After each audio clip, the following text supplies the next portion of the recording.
tried to, it's just not too long. Okay. Why'd you have Lydia come closer? Lydia, you want to come? I like transparent things. Stephanie, can you transfer the nameplate for Lydia? No. I'm saying, yeah, because she's here. Oh, okay. Erica's not gone, she's, I mean, Okay, all right.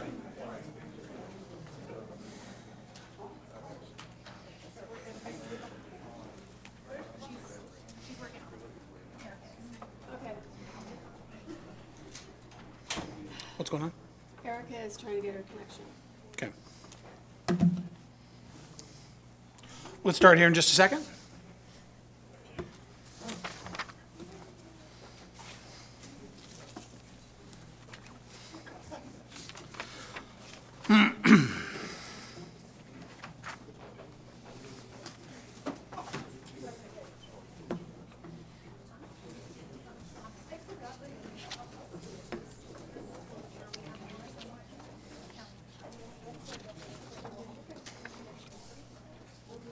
Are we ready? Okay.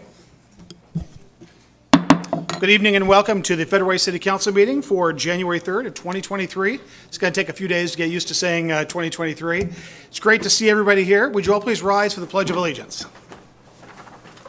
I pledge allegiance to the flag of the United States of America and to the republic for which it stands, one nation, under God, indivisible, with liberty and justice for all. We've got a very special guest, everyone. I'll give a warm Federal Way welcome to our state representative, Christine Reeves. And we also have Becca Robertson with the Federal Way Chamber of Commerce. Becca Martin. What's that? You said Robertson. Rebecca, yeah, exactly. Oh my God. Well, yeah, Your Honor. I'll just call you Your Honor. Okay. Well, we're here for a very special occasion. In fact, I'm going to go to the podium and I'll say a few words and I'll ask our honoree to join me there in just a moment. And why don't I'll just head over here.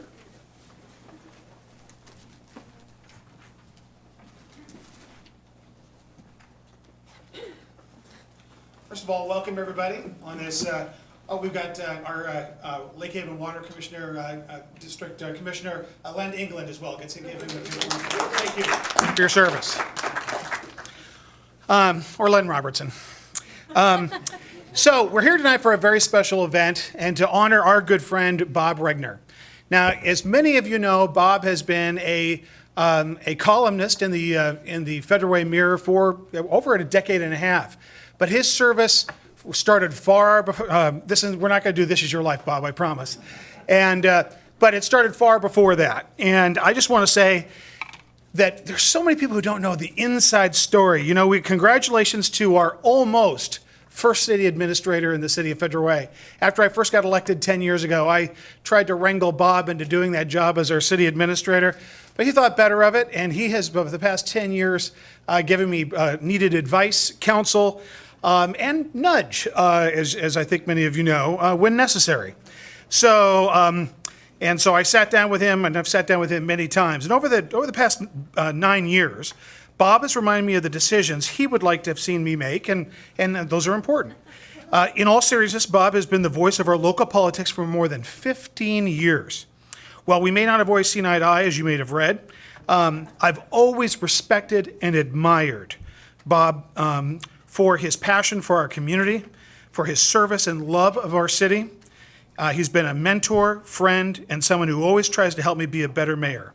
Now, and he's, long before this, and the plaque will say this. In fact, I'm gonna read the plaque and then I'm gonna tell you a little story that I think will give you an indication of why my relationship with Bob was so layered and so appreciated, and why I really feel like he's a mentor and a friend.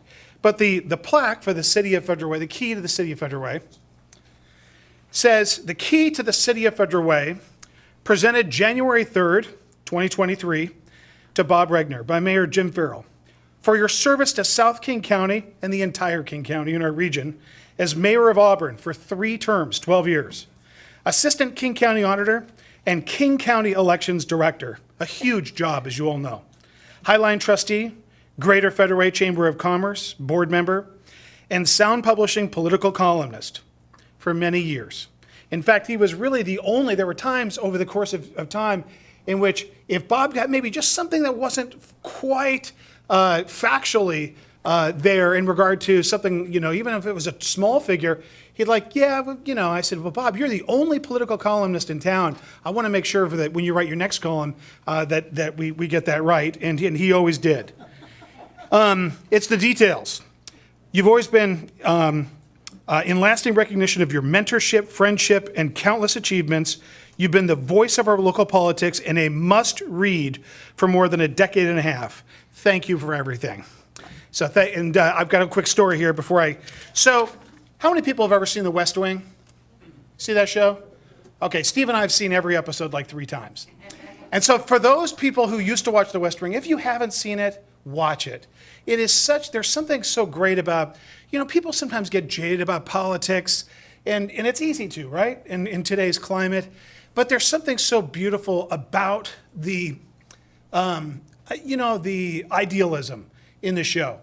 And there's a special character, for those of you who've seen the show, there was a very colorful character who was an expert on Near Eastern affairs, and his name was Lord John Marbury.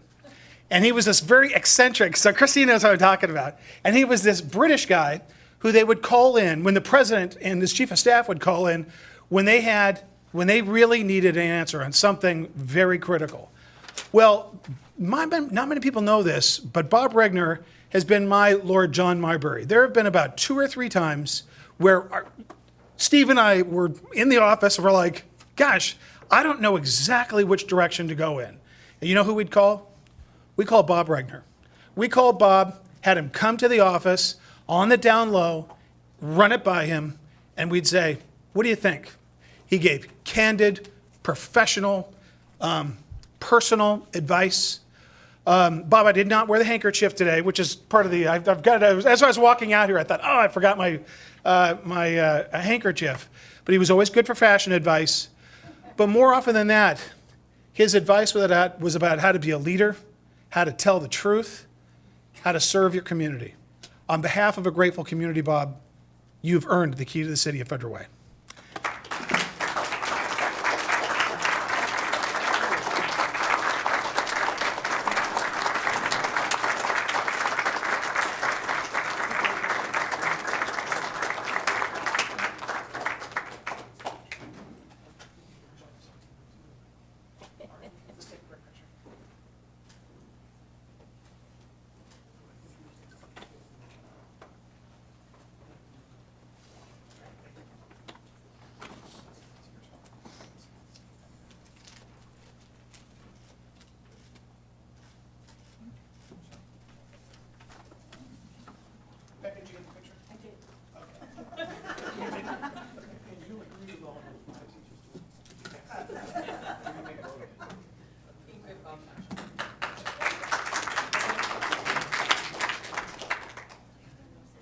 Becca's going to say a few words.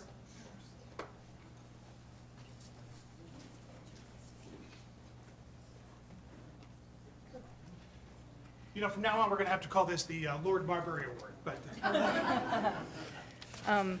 Your Honor. Yeah. Well, thank you very much for including me in a few impromptu remarks. I want to say this. I'm not from Federal Way. I'm not even from the state of Washington. And I'm only here for one reason. And that reason is Mr. Regner. He was in charge of the search committee that brought me here at a time when the board of directors at the Chamber of Commerce wanted to align to industry standards, so they went out on a national search. And Bob spearheaded that. And it was an extremely interesting process because I kept calling and asking other questions. And finally, one day, he just said, stop asking questions. I can't answer them. Everyone has the same answers and questions. To which I said, well, I can't help it if your people aren't as smart as I am. Which went over, actually, because I ended up coming out for the interview, and then they gave me to Rudy Alcott for the tour. And I still came. And I came because for many of the reasons that everyone is here today to celebrate, right? We all share a passion for the place that we live in. My part of the passion is the business community so that we're solvent and we're thriving and we're vibrant. Our government and elected officials are part of the passion that makes it possible to have a thriving economic climate. But mostly we're here because we have family and we have friends that make our life worthwhile. And it is my great honor to be the CEO of the Chamber, but more so, to count Bob Regner as one of my best friends. Now and always, he will never shake me, and neither will Rudy in Federal Way. So. And just for the record, Bob is also a West Wing person, and he gave me the box set to watch, which I couldn't get through. So I tried Game of Thrones with him, and that didn't work either. But we can appreciate our differences as we work together. Very good. Thank you. Thank you. Appreciate it. My wife came in the other day and I was watching another episode of West Wing and she goes, "Not again. What episode are you watching?" I'm like, "I'm going through it again." Let's give our state representative, Christine Reeves, a big round. Thank you, Mr. Mayor. And I would be remiss as one of the elected officials in the room to not stand up and comment on the life and times of our political reporter, Bob Regner. But I want to say just very quickly, when we think about the role of the press and our politicians, our public servants, it is really the press's job to hold us accountable and to keep us truthful to the public. And I want to say that I met Bob Regner 6 years ago, and the first conversation that I had with him was really about that role and the importance of having someone in our community whose sole job it was to make sure that your elected officials, your public servants, were being truthful and honest and full of integrity with the public. And I want to say that that was a major lesson for me, to meet somebody whose job it was to hold me accountable as your elected official, but to do it with friendship, to do it with fashion, as the mayor said. I think every time I saw Bob Regner, it was commenting on his amazing shoes. This guy has a better closet full of shoes than I do. But I want to say that I really appreciate what his reporting has brought to our community. It has brought a relationship of integrity between our public officials, between our press, and quite frankly, it has brought integrity to the public that we serve, to ensure that we put people at the center of all of the work that we do. And I'm just so grateful, Bob, for the legacy that you leave in this community and for the leadership that you've provided over the last several years. And I look forward to finding out what kind of good trouble you're going to get into in retirement. Thank you for your service. Now, Rudy Olcott, the publisher of the Federal Way Mirror. Thank you, Jim. Well, as you can see, his fashion sense did not wear off on me, unfortunately. But what can I say? I met Bob pretty much the first day I came to Federal Way, almost 2 decades ago. He taught me for the love of the UW Huskies, took me to many games with him, showed me how the Huskies played football. That I will never forget and probably never forgive him for. But more than that, he taught me how to really become a better publisher. And coming from somebody that spent his whole career on the other side of the aisle, that is an essentially huge endeavor on his part to not only help me in my career, to help the Mirror advance into what we were doing, but to take that with a grain of salt from somebody that's an elected official who spent his career on a watchdog as a part of what the press does. So for that, I will always be thankful. Bob has been the highlight of my career since I've been in the newspaper industry.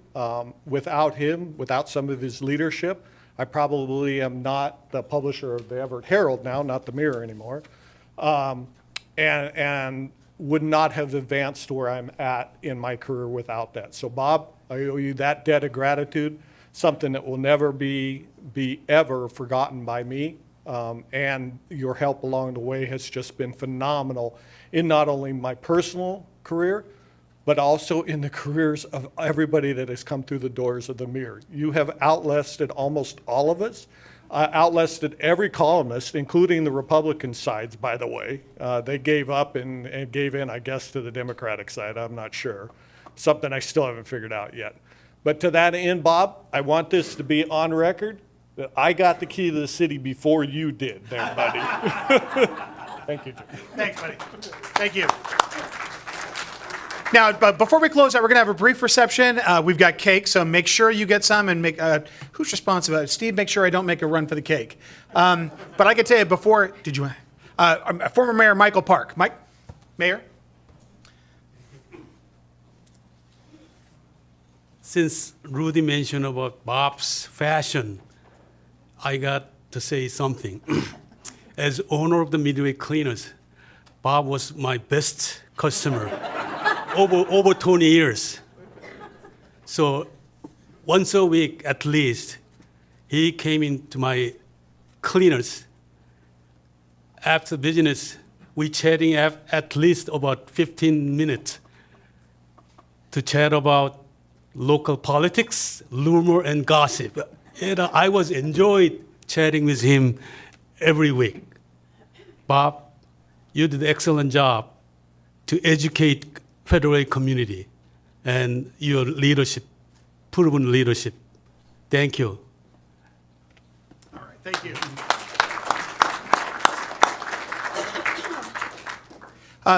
So I'll just, Council President, did you? Oh, Mayor, could you just include Councilmember Walsh and Norton? They're by Zoom. We just need to say that they joined us. Oh, great. Thank you very much. I think we've just done that. And I'll do it again when I get up there. I want to say thank you once again. Now, tomorrow I've got a speech in front of the Chamber of Commerce. Now, I just want to tell just a little thing. Whenever I go before the Chamber of Commerce, I get up that morning, I'm getting ready, and I'm thinking, what kind of tie is Bob Regner going to wear today? And so today, I think I came about as close as I could to matching Bob, but I forgot the handkerchief that he gave me. So with that, you guys, we've got cake. We'll have a brief reception. And once again, Bob, thank you. You've earned the key not just to the city, but to our hearts. Thank you.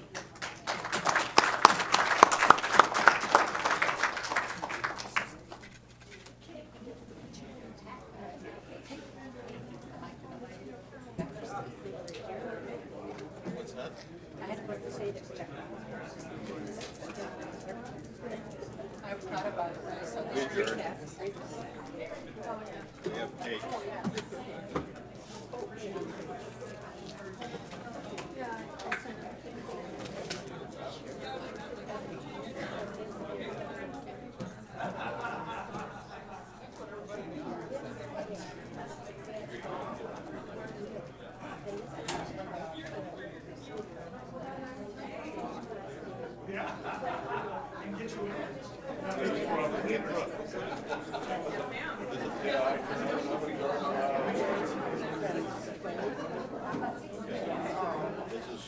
Itemizing property.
Did I come say hi?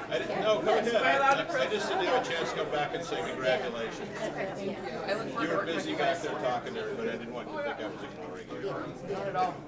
Not at all. I'm excited to be back and to get to work with you guys. And if there's anything, I sent an email to Steve just asking what your guys' legislative priorities were. I probably should have sent it to all the council members separately. I'm so used to it being like what you were saying earlier, where you guys all organize your priorities and then you give us a list. But it sounds like Proactive is good. Yeah, and I told her that apparently we're not. yeah. Linda will tell you, but you can give him my phone number too. Yeah, I mean, I look at it like this. There's 7 of us in here, there's 3 of you down there, so it makes 10 of us to make a microwave. Exactly. So it's our job to figure out how we can be creative, what we can do outside the box, what we can do within the box, to Yep. make Federal just that much better place. Absolutely. And one of the things that I was hoping to work on was housing your homeless. Yes. You know, because it helps them. We've been working with them for 25 years, we still don't get it. Found a place for them. Forget about Dennis Bay. Northwest Church owns 8 houses right across the street from the church. They want to do something with it. So we need to connect them. Yeah. So there's some way we've got to put a program with somebody, I don't care who, where we can at least get 4. But also, you guys should feel free to just send me an email and say, I was thinking about this at 3 o'clock in the morning, and, you know, let's figure something out.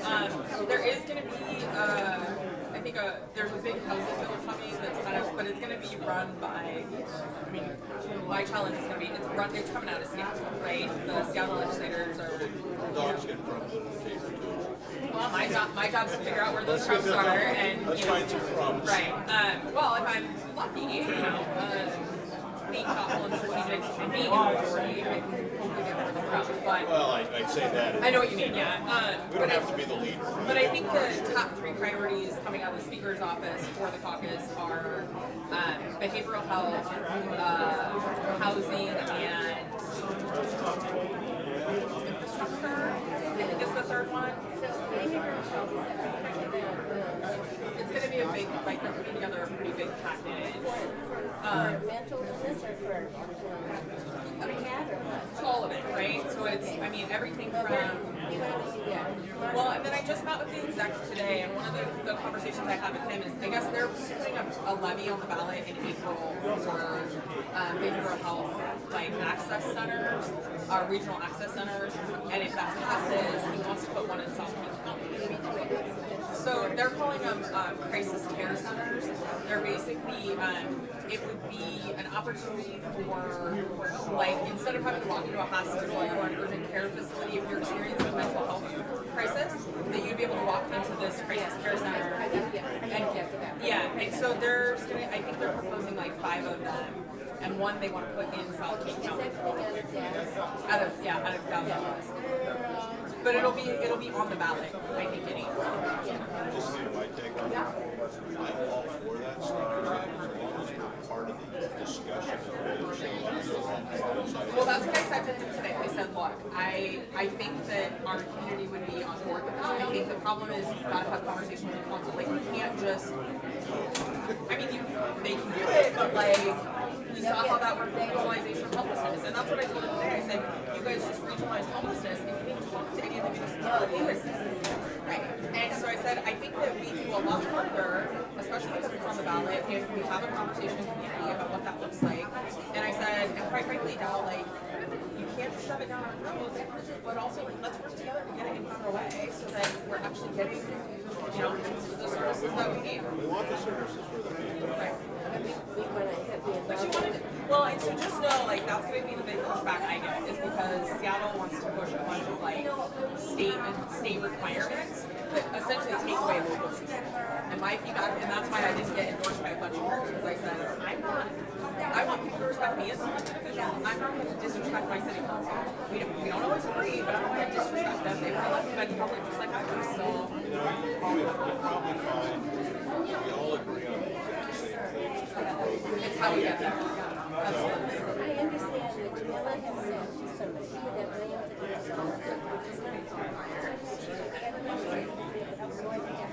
I don't work with Jamila, so I think Jamila's difficult to work with. So. I'm not.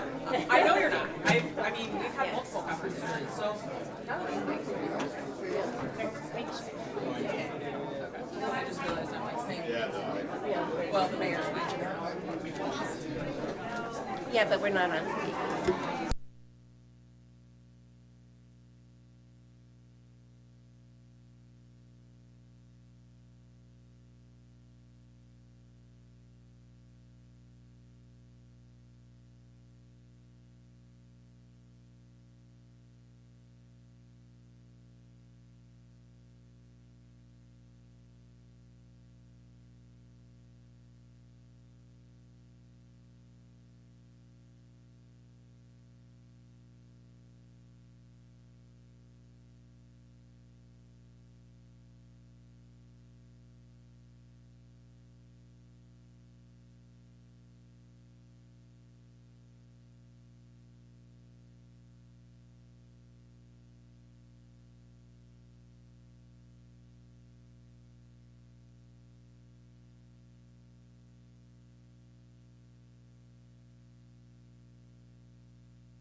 Okay, I think we've got to get back to our business here. Thank you.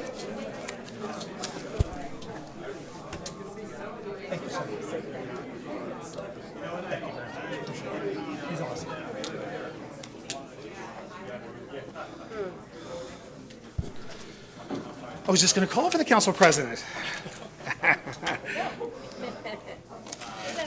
And while we're getting started here, we're going to excuse Councilmember Tran. He was under the weather, and we do have Councilmember Walsh, who is appearing electronically.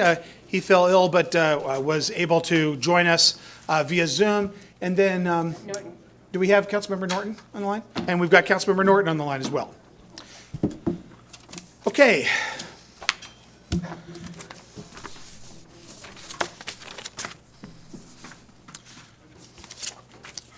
Well, that was great. Thank you, everybody, and keep in mind, for anybody who's still here, there's cake in the back of the room. If you're watching on TV, you can join us in chambers and steal some cake in the back of the room.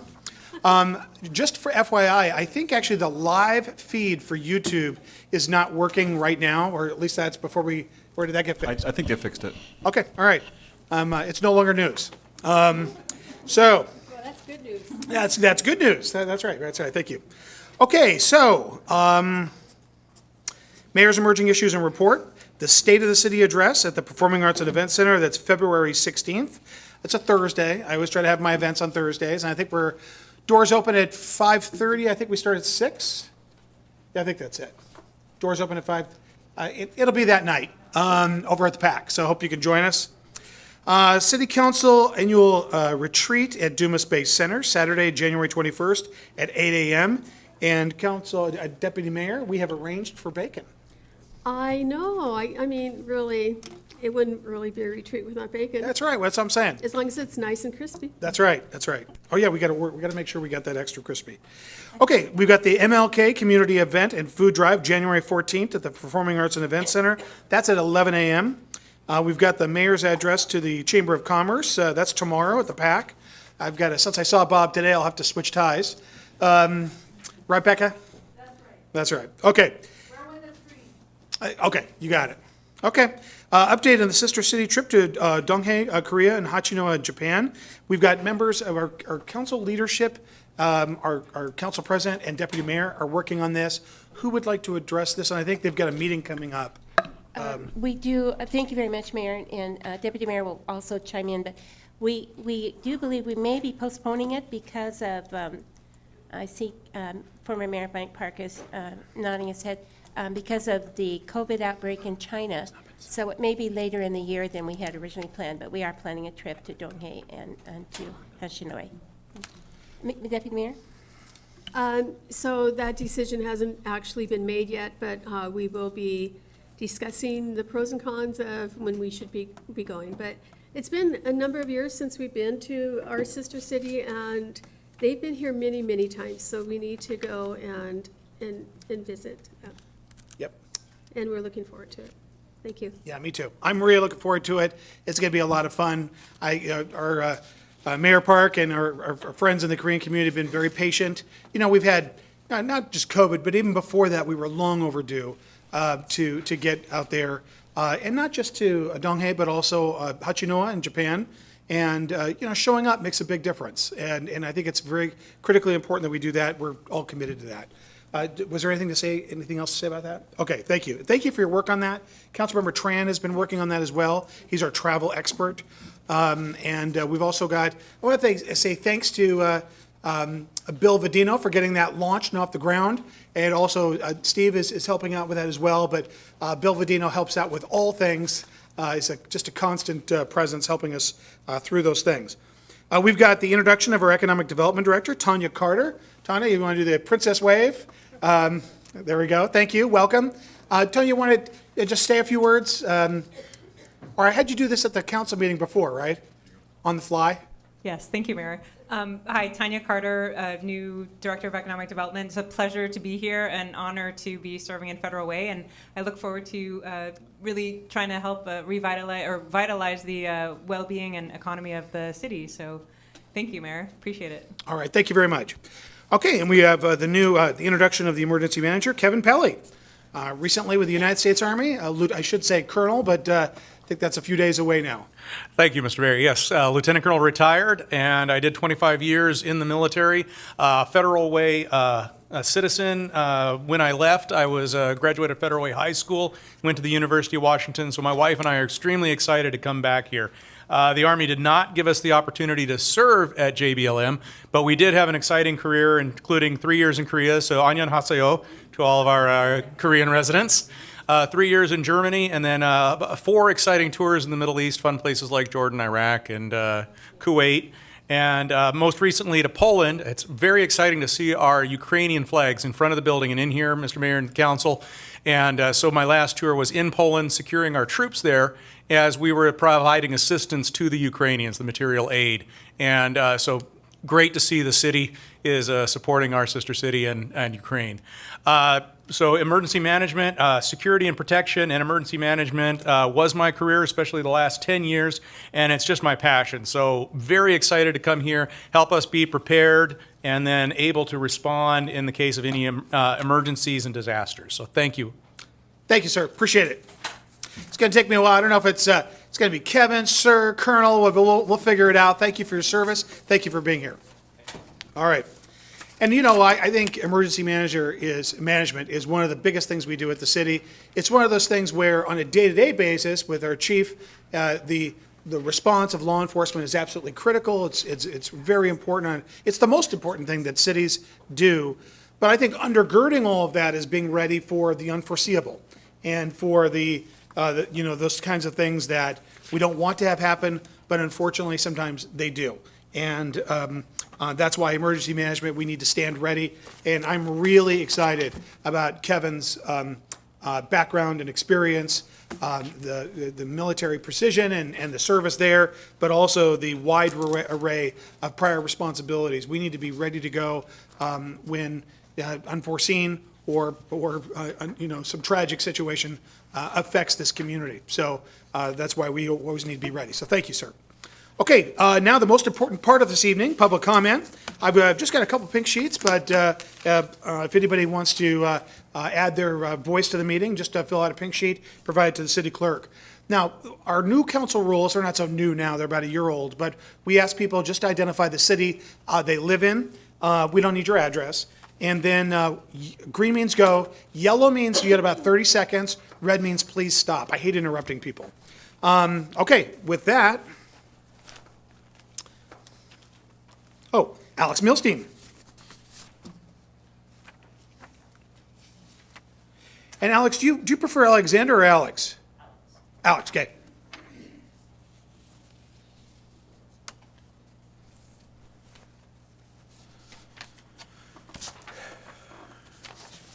My name is Alex, and I'm a resident of Federal Way.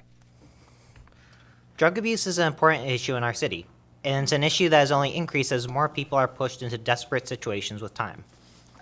There are lots of ways to tackle this major problem, and a rather effective way of doing so is the method that Portugal used.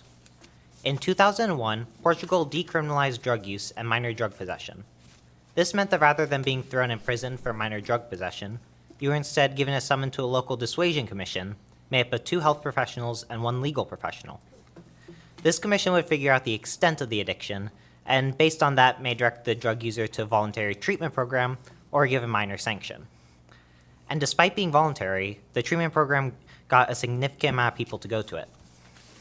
The result of this program has been astounding. Drug use among youths went down immensely, with a 50% decrease in monthly drug use among youths 10 years after decriminalization, and an over 90% drop in overdose deaths and HIV transmissions from used needles.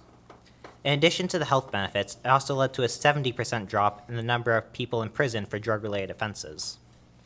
Decriminalization, along with an increase in rehabilitation services and access to clean needles, has led to these immense benefits to the health and safety of Portuguese citizens, all without increasing drug use one bit.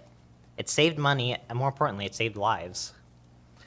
I understand that it's counterintuitive for drug decriminalization to have these effects, but it makes sense. Criminalizing drugs has only made the drug market boomed, while constantly increasing both the costs of enforcement and the use of drugs, making drug decriminalization and the war on drugs broadly a complete failure. I believe that by looking I believe that by looking into what Portugal did, and perhaps implementing it here, we could undo the failure of the drug war in Federal Way and make the lives of everyone here better and safer, making Federal Way a happier and healthier city. If the benefits of drug decriminalization are even a fraction of what they were in Portugal, it would make Federal Way so much greater and make an example for other cities to follow. Thank you. Thanks, Alex. Jeffrey Tancredi. And then after that, Susan Strong.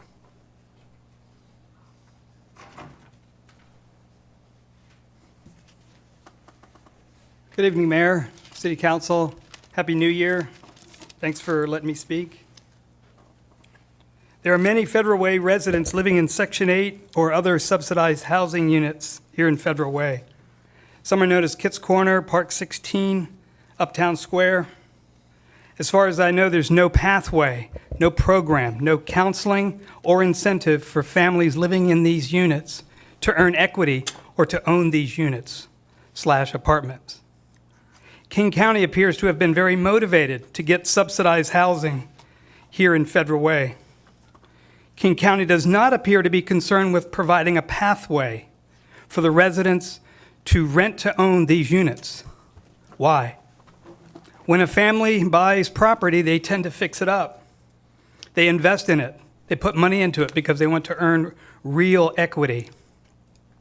The rules can be changed or modified to provide a pathway for families to own their apartment. If these families meet certain criteria, they should be able to purchase the property where they currently live. When a family lives in Section 8 housing or other subsidized housing, it appears that they're trapped and cannot escape. Stand Up Federal Way is a volunteer organization. We believe that a family living in Section 8 or other government-subsidized housing should be given a pathway to purchase the unit they currently reside. When you own something, you take good care of it, you invest in it. We know we can change the rules. The rules were changed in 2021 when somebody in the position of authority in this state issued an edict telling people that they have to take an experimental shot, a shot that they didn't want to take. They were threatened. Their lives were threatened. They were threatened to lose their job if they didn't take an experimental shot against their will.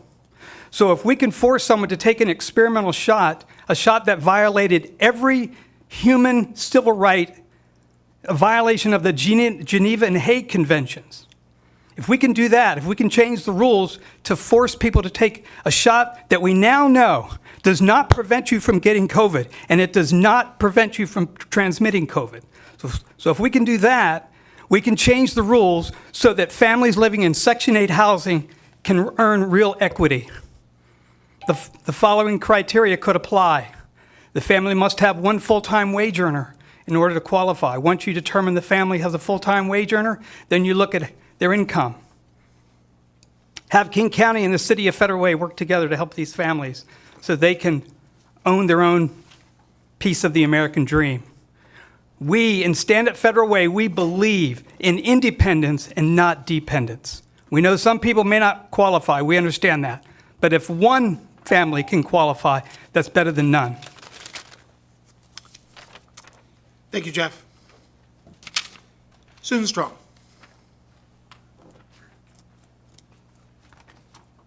Mayor Farrell, Deputy Mayor Honda, Council President Kochmar, and council members. I'm Susan Strong. I live in Federal Way. I moved here in 1975, which seems like a long time ago. If it's possible, I would like to request an item to be placed on the next city council meeting agenda. I've never heard this done, but I'm going to try it. The item for the agenda would be a summary of how the shopping cart ordinance that went into effect on December 15th is working. My understanding is that this ordinance makes it a Class 3 infraction punishable by a $50 ticket, and it makes the cart and all the items in it subject to seizure and impounding. So I'm just wondering how that's working. Some of my questions are how many carts have been seized? Is there any guess on how many carts are involved in this little problem? And are the police safe when they are confronting a person in possession of a stolen cart? Thank you. Thank you, Susan.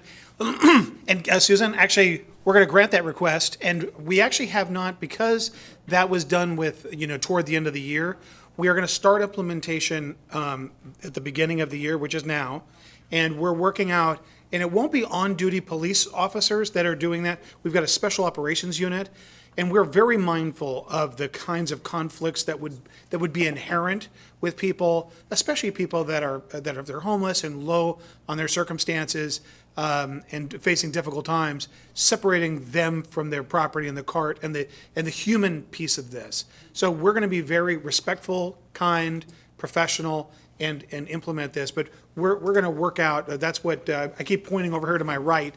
Brian Davis is going to give a report at the next city council meeting. It'll be during my emerging issues and report. Great, thank you. Thank you. I think we were overdue for that anyway. I think it was a necessary item. And I think actually a council member had asked about that as well. I think it was the deputy mayor a couple weeks ago, maybe a week ago, made that exact same comment. So thank you. Okay, I don't have any more pink sheets. Do we have anybody online? Wow. Well, this has got to be some kind of record. Where's Ken Blevins when you need him? Hope he's watching. Okay, so, okay, one sec. That went quick. Public comment. Thank you, everybody. Presentations. We've got a proclamation for the Korean American Day in Washington, January 13th. Council President Kochmar and Deputy Mayor Honda will present to our former Mayor Park. Thank you very much, Mayor Farrell. And former Mayor Mike Park, would you please go to the podium? Thank you very much. So it'll be a joint presentation from both myself and Deputy Mayor Honda. I'll read part of it, and Deputy Mayor Honda will read the rest. And then we'll come to the podium to present you with the certificate, and then understand that you want to have some pictures afterwards. So thank you very much. Whereas on January 13th, 1903, 102 Korean immigrants arrived in the United States, marking the beginning of the Korean immigration to America. And Whereas 2023 celebrates 120 years of heritage, traditions, contributions, and perseverance from our Korean American community. And whereas Korean Americans are an integral part of the Federal Way community and have contributed greatly despite harassment and discrimination, all of which are on the rise today. And whereas the City of Federal Way welcomes and supports Korean Americans as vital members of the community. And whereas the City of Federal Way is committed to learning from and engaging with the Korean American community to remove impediments through increasing social inclusion, reducing poverty, access to services and health care. And whereas in 1992, the city hosted the first Korean community quarterly meeting, proving translated city updates in an effort to provide meaningful civic engagement, which has continued for the last 30 years. And whereas in 2000, the city fostered a city-sister-city relationship with the city of Donghae, Korea, which called on both Federal Way and Donghae to enhance mutual understanding through diverse exchanges and cooperation in such areas as social, economic, cultural, and sports, promote trade expansion through economic exchange, promote regional development through technical exchange, and maintain a friendly relationship based on the traditional Korean-American friendship. And whereas achievements and contributions of Korean Americans can be seen throughout the nation in business, academia, arts, science, engineering, medicine, literature, journalism, government, the military, and numerous other areas. now therefore, we, the undersigned mayor and city council members of the City of Federal Way, do hereby proclaim January 13th, 2023 as Korean American Day in Federal Way, and encourage all residents to celebrate the contributions of our Korean American community, signed this third day of January 2023. We'll now go to the podium to present the proclamation. Mayor, we've been asked after Mayor Park speaks that the whole council goes down for a picture. Okay. Thank you.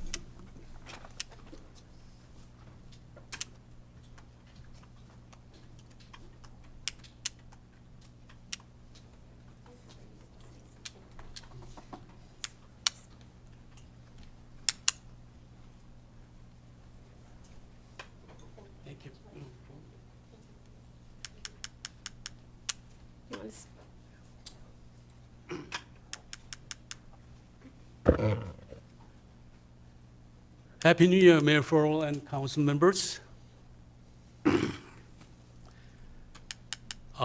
I invited the member of the Korean American Celebration Foundation, Board Chair Suna Kim, and many board members. January 13, 1903, 102 Korean landed Honolulu Harbor to work as a sugarcane laborer.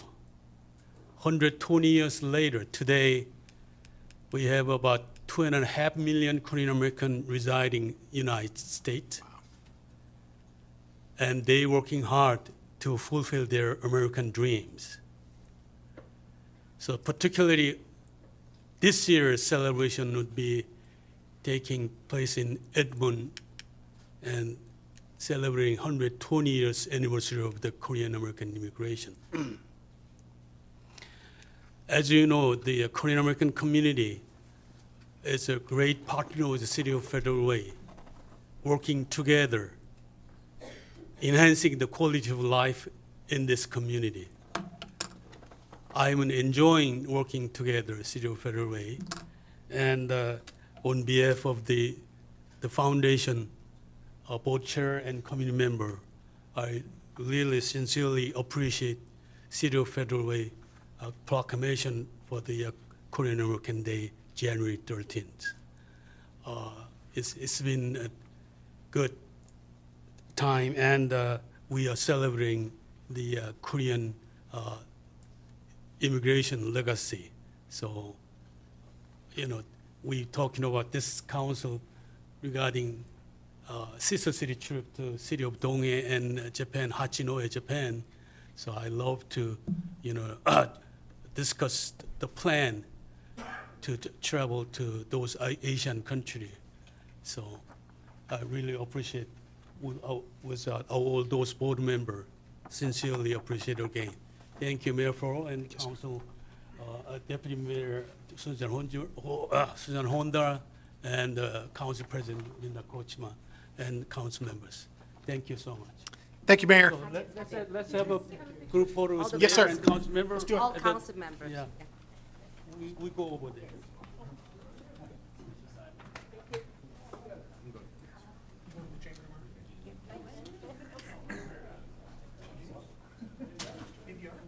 He's in town? I guess I didn't realize. Oh, I gotta call him.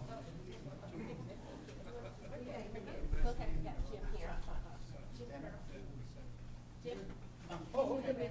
Okay. Next to the mayor. 좀 더 붙어야 돼요.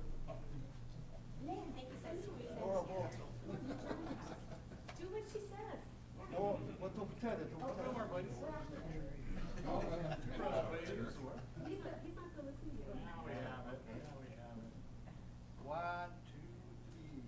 Korean 하나, 둘, 셋. It's a kimchi. 김치. Kimchi. And the cheese.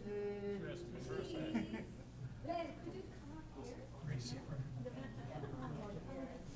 to see you, Mike. Good to see you. Thank you so much. Appreciate it. Thank you. Appreciate it. Thank you. Appreciate it. Appreciate it. Hey, thank you. Appreciate it. Thank you. All right, thank you. Appreciate it. Great to see you. All right, you take care. Good.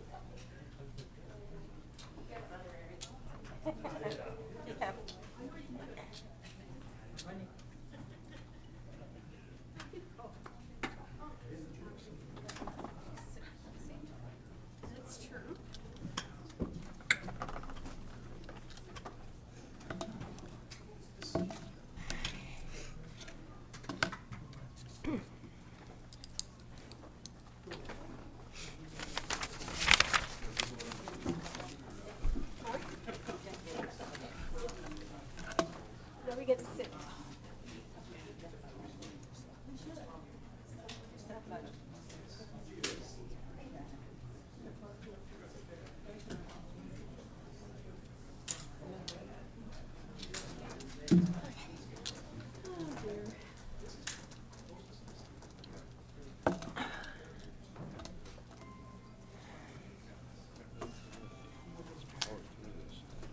Yeah.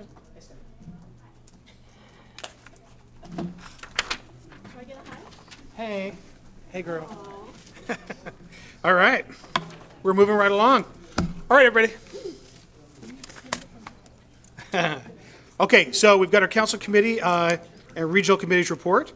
Councilmember Tran is not present. He's ill. Land use, Councilmember Dovey. Yes, we have a meeting Monday here in council chambers next Monday at 5 p.m. Two of the members are sick right now, so hopefully everybody recovers and we have a quorum in a meeting. Keep everybody informed. Very good. Okay. Oh, I'm sorry. The Parks and Recreations is Councilmember Walsh. Councilmember Walsh for Parks and Recreation. All right, we will have our next meeting a week from tonight on January 10th here at the council chambers, and I darn well better be up and 100% then, and all the committee members. So anyway. I was just going to say that. So anyway, but I will say Happy New Year to everyone since I wasn't there to say it personally. All right, thank you, Councilmember. Okay, and it's Councilmember Tran that's Chair of Finance and Economic Development. This is what happens when I go off my notes. Lodging Tax Advisory Committee, Councilmember Asefa Dawson. Thank you, Mayor. Our next meeting is scheduled for Wednesday, January 14th. And right now, I want to thank Brian Davis for being covering for, a staff for while Tim was gone. And now And Steve. Steve Groom, too. Oh, yes, and Steve, too. Thank you. And so, thank you so much for covering. And now I look forward to working with Tanya as we move forward with LTAC. So that's going to be our next meeting on January 14th. We're going to work together. So thank you. Okay, thank you very much. Deputy Mayor? Thank you very much.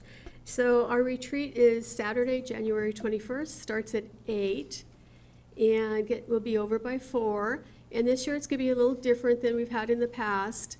The first item will be a traditional item where we discuss council rules and if we want any changes in council rules. We have one on the docket already, but if any council members have any other council rules you'd like to discuss, please let us know. And then we're going to transition into talking about downtown. When I first became a council member, the discussion had pretty much just started about what we could do with our downtown, and it's pretty exciting. Not very many councils get to plan their downtown. So we're going to spend the rest of the day talking about downtown. Staff will be leading the discussions, and we're going to talk about what we envision, how it can be paid for. We're going to have some developers speak also, because we don't own all the property downtown, so we're going to have to be working with people who own the property. And of course, the public is always invited. We encourage you to come. And throughout this whole process of what downtown will look like and what it will become, the public has been involved. And you're still involved. So we would still like to hear from you with whatever it is that you have, your ideas for our downtown and what it could be. So thank you. We hope to see you on January 21st. Great, thank you. Council President. Thank you very much, Mayor. I'm very pleased to see we have a lieutenant colonel as our new emergency manager. Absolutely couldn't have picked a better person from the Army.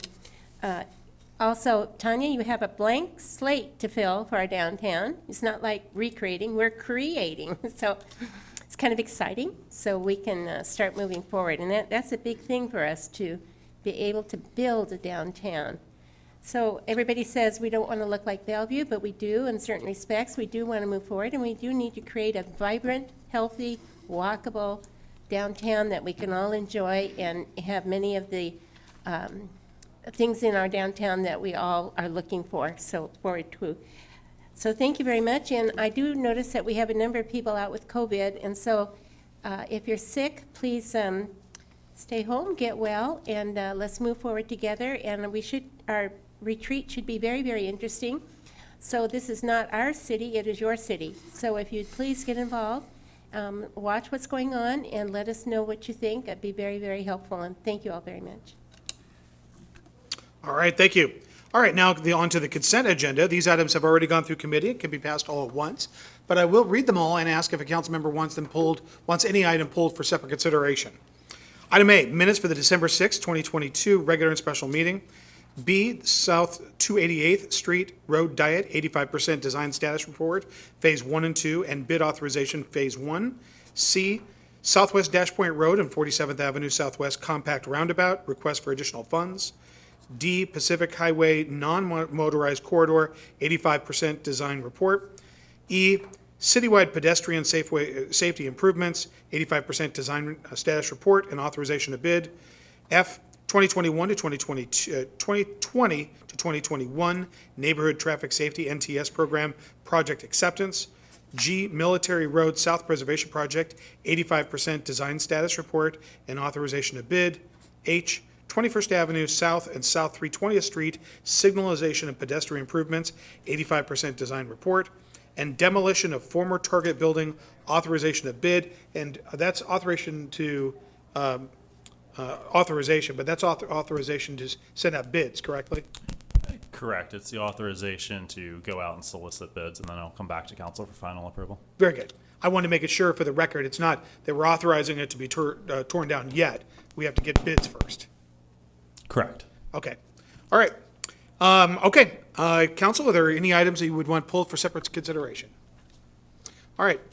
Council President Kochmar, do you have a motion? Thank you, Mayor. I move approval of the consent agenda items A through I. Second. It's been a motion and a second. Is there any discussion? All those in favor? Aye. Aye. Opposed? All right. Matter is 6-0 with Councilmember Tran's absence. Okay, let's see here. Council business, confirmation of Community Development Director Keith Niven, who is present. Got City Administrator Brian Davis to give the report. Thank you, Mayor and Council. As Mayor mentioned, this is a proposal for your confirmation of the mayor's nominee for Community Development Director, that being Planning Manager and Interim Community Development Director Keith Niven. Many of you have worked with him and know of his work ethic and his expertise that he brings to the table and for the city. Very fortunate to have him. By way of background, Keith had the same position with the city of Issaquah prior to coming to Federal Way. He has a bachelor's degree in design and master's of environmental planning from Arizona State and has over 20 years of planning experience, including the cities of Federal Way, Issaquah, Auburn, and Phoenix, Arizona. He's certified with the American Institute of Certified Planners and as a certified economic development director with the International Economic Development Council. On a personal note, this is a position near and dear to my heart, as it was one that I held for over 6 years, and I am confident that Keith will do an even better job than I did. So propose for your confirmation Keith Niven as Community Development Director.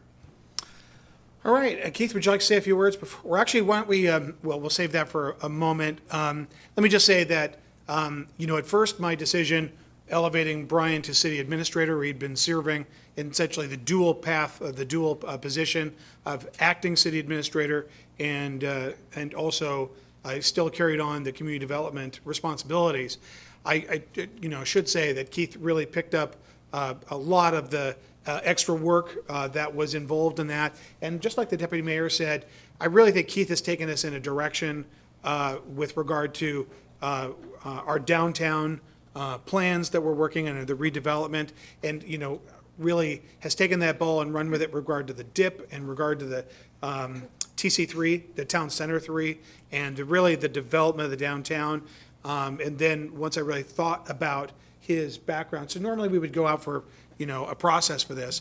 But I'm a firm believer in Denomi is to know that two things that are very important in my estimation. Number one, if you can, try to promote from within and develop leadership in your organization, because that's important.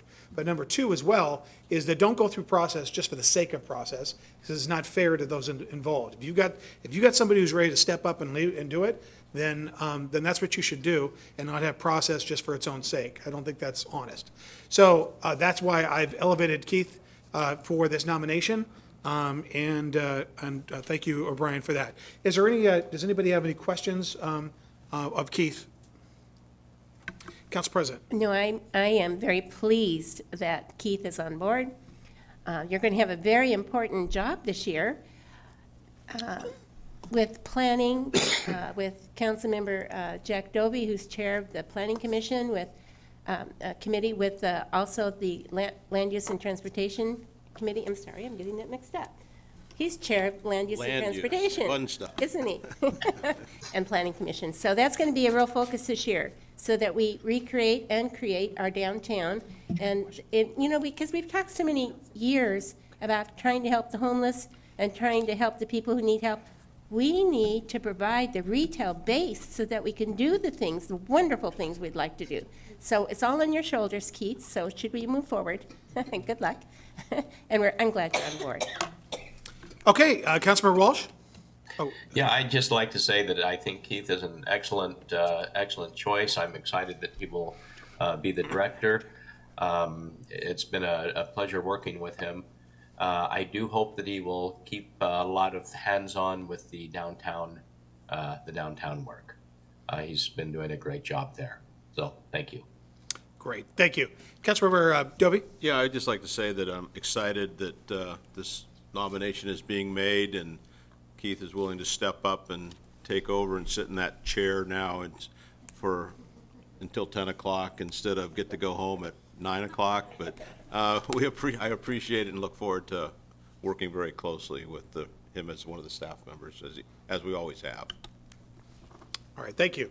Deputy Mayor? Thank you. So I told the mayor I wouldn't vote for this if you didn't get to continue working on the downtown plan. So I'm glad you will still be a part of that, and congratulations. And I told her that's exactly what you said when you accepted. So that's good. I do think it was one of those things where, we've got a lot going on between, when I talk about the dip, you're going to hear a lot about that, about trying to drill down on 320th and create a crossover bridge for the 30,000 more people that are going to be at light rail just in a couple more years. We've got TC3, we've got the mall, we've got a bunch of stuff that's happening in our downtown. And it wasn't until we were locked up in litigation for a couple of years with regard to some of the land conditions on Town Center 3, where the former Target site is. Once that got resolved, and when we really needed to get moving, I gave that responsibility over to Keith, and he took the ball. He with Cheney, who I see has just entered the room. Hi, Cheney. And they took the ball, and Keith really took the ball and ran. And Keith and Cheney were all over town at the chamber meetings, at the July 4th, everywhere I went. What's that? The salmon bake. They had their own tent, and also the weekly market. The farmers market. Every time I turn around, I see these guys, and it was really a very nice. It's exactly what you'd want your city to do. And in some ways, the farmers market and the Town Square Park and the 4th of July, sometimes the city of Federal Way feels like a small town, but we're actually sort of a big town. But that was the kind of small town thing to do that I think really provided a lot of transparency and trust in the process. And I think we've got some urgency and some movement now. So, but anyway, I don't get a vote, so I'll stop talking. Anything else, you guys? No, I hope that someday people will say, I want to be just like Federal Way. That's our goal. Yeah. Okay. Did you hear that, Tanya? Okay, all right. Yeah, note to self. All right, Council President Kuchma, do you have a motion? I do, Mayor. I move to confirm the mayor's appointment of Keith Niven as the Community Development Director. Second. It's been a motion in multiple seconds, for the record. All those in favor? Aye. Aye. And the vote is unanimous. All right, thank you. Thanks, Brian. Sorry if I stole your show, stepped on your toes, otherwise known as Tuesday. Thank you, I'll be here all week. Arts Commission appointment, Councilmember Asefa Dawson. Yes, thank you, Mayor, and on behalf of Councilmember Jack Walsh, I will move to appoint Kenny Byrne as a voting member of the Arts Commission with a term to expire December 31, 2025. I'll second that. Okay, there's been a motion, a second. Is there any discussion? All those in favor? Aye. Aye. Opposed? Congratulations, Kenny. It's unanimous. Okay, then we've got the Senior Advisory Commission appointment. Oh, sorry, yes, I can read it. Community Service appointment, I'm confident I can read. Okay, Human Services Commission appointments. Okay? Yes. I move to make the following appointments to the Human Services Commission. Betty Taylor, Kathy Scallon, and Vivian Alexander as voting members with terms to expire January 31, 2026, and Elizabeth Hughes as an alternate with a term to expire on January 31, 2024. All right, is there a second? Second. It's been motion and a second. Is there any discussion? All those in favor? Aye. Aye. Opposed? All right, congratulations to our new appointees. It's unanimous. Item D, Senior Advisory Commission appointments. Deputy Mayor Honda. Thank you. I move to make the following appointment to the Senior Advisory Commission. Debbie Harvey as a voting member with a term to expire on August 30th, 2025. Debbie was, I think, one of the very first people that ever. She was, and she was our chairman for the first 2 years. Yeah, thank you. Very important. Okay, is there a second? Oh, I'll second that. It's been a motion and multiple seconds to Debbie's appointment, or, to Debbie's appointment. Is there any discussion? Yes, I'd like to thank, of course, Debbie for coming back. She took a short leave of absence from the commission, but we have 3 spots open for alternates on that commission. So if anyone's interested, please apply. All right, thank you very much for that note. And just to reiterate, Elizabeth Hughes had applied for both Human Services and Senior, and we've put her on as alternate on the Human Services. Great, okay, Just thank so you. you understand that. Thanks for the clarification. All right, all those in favor of Debbie Harvey? Aye. Opposed? All right, it's official, Debbie. You're back. All right. Thank you. Now, item 10, ordinances. First reading, item A, Council Bill 835, ordinance establishing a procurement standard related to compost products used in government-funded projects and maintenance per HB 1799 Organics Management Law. That's the title. Don't worry, Stephanie, I'll have you read that later, too. But first, we're going to have a staff report from Colleen Minion, Education and Outreach Supervisor. And I do have a PowerPoint to share. I just wish we had more people at the city with that last name we could say, well. I'm sure you've never heard that before. No, never. And I don't seem to have the capability of doing anything on the screen. We have an IT director with a cape. He can come That's running right. out. Oh, I thought that was going to be him for a second.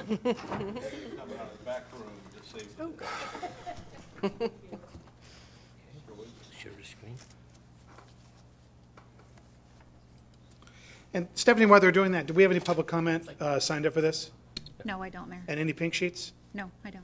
Okay, the staff report's going to give, for the folks here, we're going to have a staff report here in just a few moments, but there's opportunity for public comment. We don't have any online yet, and we don't have any by pink sheet, but I just want to point that out. All right, Colleen? It is almost there. All right. You can all see that? Yeah. Oh, great. So, good evening. My name is Colleen Minion, and I work in the Public Works Department. I'm the Public Education Outreach Supervisor. I'm here to talk to you about the... Can I fix the Zoom real quick? Yes.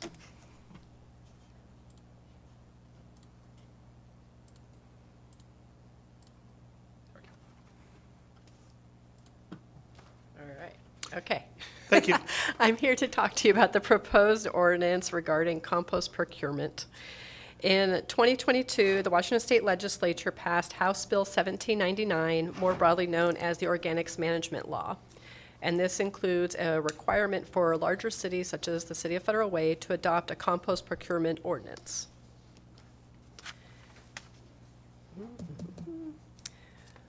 The state organics management law focuses on reducing methane emissions by diverting organics from landfills. In fact, the legislation set a goal of reducing landfilling of organic waste by 75% by the year 2030. To achieve this, the law addresses many topics related to organics, focusing on compost and food waste prevention. It adds or amends 20-plus RCWs focusing on prevention, collection, processing, and markets related to organics. In addition to encouraging compost procurement by local governments, some of the other topics that are focused on, and this is just a little snapshot, includes updating compostable packaging specifications, They are establishing a new statewide agency called the Center for Sustainable Food Management, and that'll focus on food waste reduction and reducing disposal of organic materials in landfills. And they will also focus on updating Good Samaritan laws, which that focuses on food donation and will hopefully increase edible food diversion into feeding programs. The Organics Management Law requires the city to adopt an ordinance that ensures the city will use compost products in a variety of city projects. This would include landscaping projects, construction soil amendments, applications to prevent erosion, filter stormwater runoff, promote vegetation growth, and improve the stability and longevity of roadways, as well as in low-impact development and green infrastructure projects. Also included in the proposed ordinance is that purchased compost products must meet health, quality, and safety standards. They must be reasonably priced and also available locally. Reporting on city compost use will be due to the State Department of Ecology by December 31st, 2024, and thereafter every 2 years. And the city will also provide outreach to the public highlighting the benefits of compost use in city operations. In terms of financial impacts, adoption of this ordinance should have nominal costs. The routine procurement of compost product material is included in the ongoing maintenance or inapplicable project-specific developments, as has regularly occurred over time. The required reporting will be streamlined to minimize staff time, and the required outreach is funded by ongoing recycling grants and will dovetail with ongoing outreach. The mayor's recommendation is adoption of the proposed ordinance, and the LUTC recommendation was to forward to full council for first reading. Council, any comments or questions? Okay, and again, no public comment? No public comment. Okay, anybody here for public comment? Okay, thank you, Colleen, good job. All right, Councilmember Dovey, do you have a motion? No, excuse me. Would the city clerk please read the ordinance title? Council Bill 835 ordinance establishing a procurement standard related to compost products used in government-funded projects and maintenance per House Bill 1799 Organics Management Law, an ordinance of the City of Federal Way, Washington relating to the procurement of compost products. All right, now, Councilmember Dovey. Yes, I move to second reading at our next council meeting. All right, is there a second? Second. Been a motion and a second. Is there any discussion? All those in favor? Aye. Aye. Opposed? Matter passed unanimously. Thank you. Thanks again, Colleen. Item B, Council Bill 836, Ordinance Chapter 8.43, establishing weight and load regulations within the city. First, we'll have a staff report from Cole Elliott, Development Services Manager, then public comment, and then onward from there. Welcome, Cole. Good evening. Sorry for the delay. We're okay.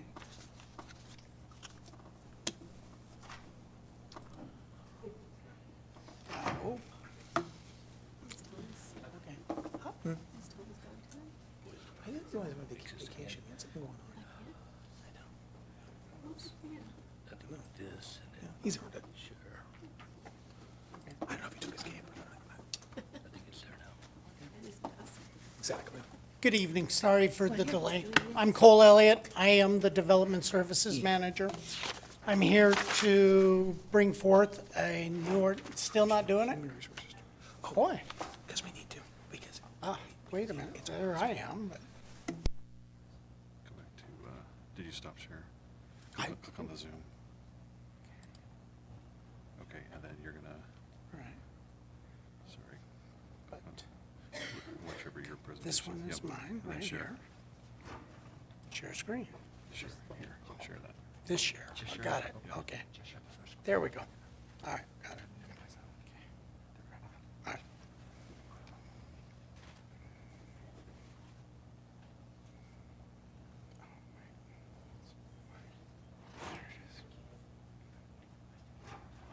Come on. Floor is yours, Cole.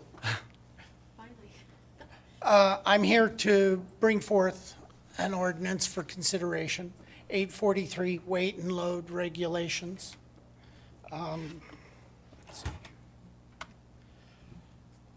The question is whether or not you want to adopt a new amendment and amend 840 to deal with weight and load restrictions.